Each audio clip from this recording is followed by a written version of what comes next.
the black lines. Fala galera, beleza? Vinícius K220 aqui que tá trazendo mais um vídeo pra vocês, galera. Bom pessoal, desta vez eu estarei trazendo mais um vídeo pra vocês. E desta vez eu estarei trazendo a nossa primeira vídeo aula do canal. Bom galera, hoje o vídeo vai ser de como aumentar o FPS do seu Minecraft.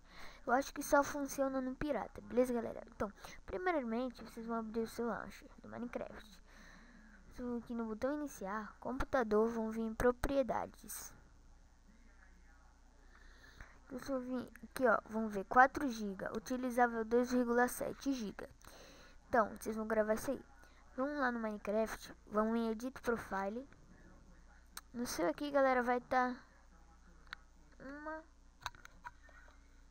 GB. Pronto, você vai estar assim. Vocês marcam e vão colocar tipo... No caso o meu tava 2,72 de 4 GB, então vamos colocar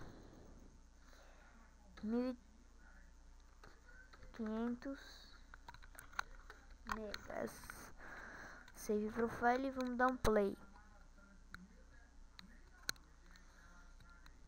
Vamos ver se vai, porque eu tô gravando aqui com o Camtasia e deu game output porque não deu. Pronto. Aí ele vai carregar. Vocês podem estar aumentando, galera. Podem até estar deixando em 2000 megabytes. Que no caso é 2 GB, eu acho.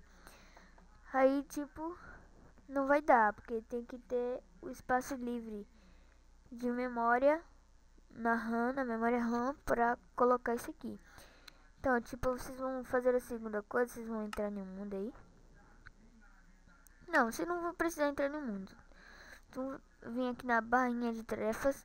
Vou iniciar iniciador de tarefas. Vai para isso aqui. Vocês vão vir aqui em aplicativos.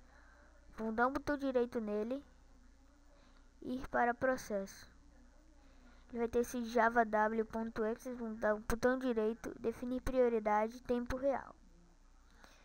Terá prioridade.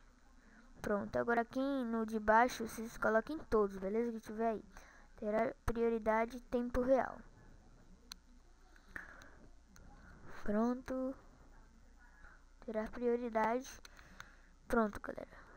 Boa, carregou.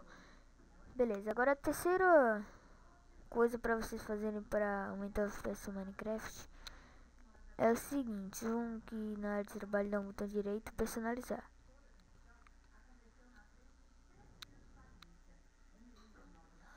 Carregar isso aqui, tá? Pronto, aí vai carregar isso aqui. Tipo, o teu vai estar no Windows 7 normal. Se o seu for Windows 7, né? Bom, aí vocês vão selecionar o tema clássico do Windows, beleza? Que isso vai ajudar muito no desempenho do Minecraft e nos FPS. E é isso, né, galera? Bom, espero que vocês tenham gostado. Essa foi a primeira videoaula do canal. Se você gostou, dá um like, se inscreve no canal, beleza? Se funcionou aí, vocês podem estar se inscrevendo. Só foi isso. Se inscreva no canal e falou! Até a próxima!